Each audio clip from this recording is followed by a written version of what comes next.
Okay, so let's find the center of gravity of a hollow hemisphere. So understand it's a big difference between other parts because when you compare here, of course the mass is not present. You must consider cylindrical portions. So each cylindrical portions at a different radius y can get you this. That means infinite arrangement of these cylindrical portions will get you this solid hemisphere. Sorry, hollow hemisphere. So this cylindrical portion, interior part doesn't have any mass. Only the curved surface used to have a mass. Okay, and the thing you should understand is, even in the solid hemisphere, I said that this curved nature is neglected when compared to the mass in the interior section. But in here, you can see that the mass is only distributed in the curved surface. So we must actually pay attention to this. Okay, so the main mistake people used to do, because it's no more dx because the curved nature is also taken into consideration. So let's see how to try this. Let's say this is located at a distance of r, this point, and of course the same radius r. Now this is at an angle of theta, a small angle, let's say d theta. Now this is actually similar to center of gravity of an arc. There's infinite rod arrangements. So it is actually d theta. So if it is not clear, I'll just mark it outside. So you can see the radius is actually changing. A different radius will make sure that you're going to get a hemisphere like a cone. So the radius of that is anyways y. Radius of the tiny cylindrical piece. But the height of that is no more dx because the radius is r. So this has to be r d theta. So this height is actually r d theta.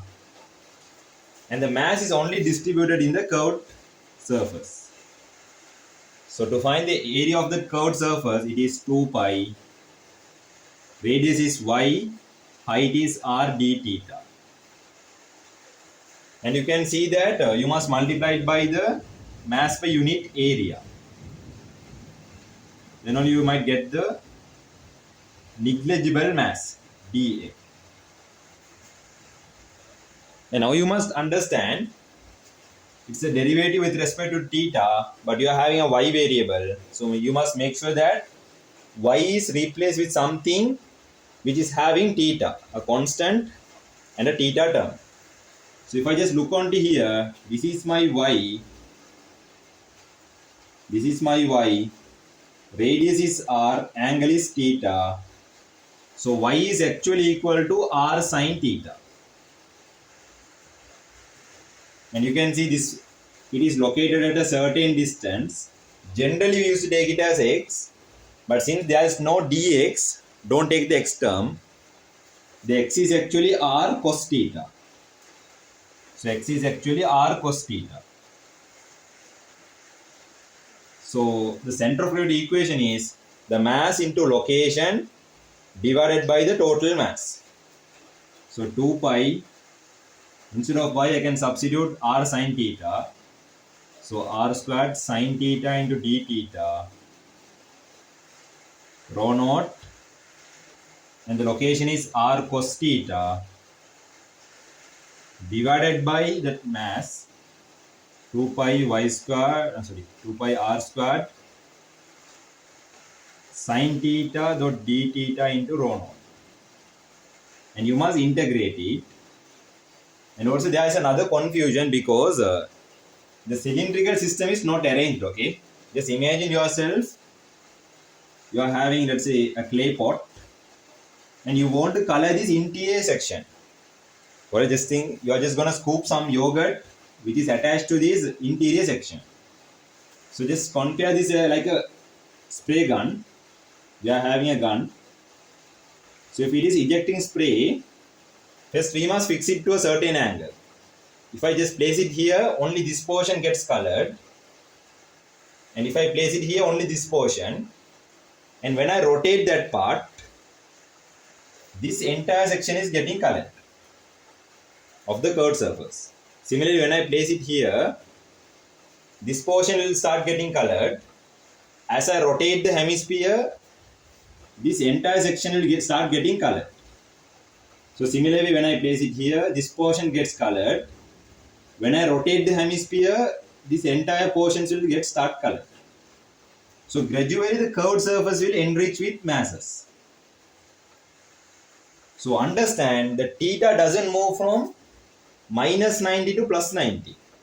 That is for a arc, okay, arc or else a sector. But in here, the angle is fixed at a certain value and it starts rotating. So it's starting from here 0, theta 0, and gradually it is expanded. So when you place it here and when you start rotating it, anyway, this portion is getting colored. So the theta is actually migrating from 0 to pi by 2. Make sure that you're going to remember the limit. So I think once it is integrated, you'll be getting an answer for the center of gravity.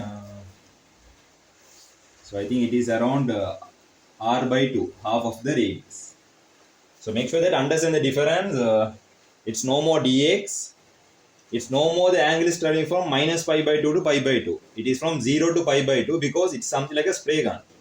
You're having it at a certain angle and you're rotating it. So when you're having it here and rotating, this portion gets colored. Okay. And yeah, if you want to support us, make sure that you're going to subscribe my channel and make sure that you're going to share with your friends. Okay.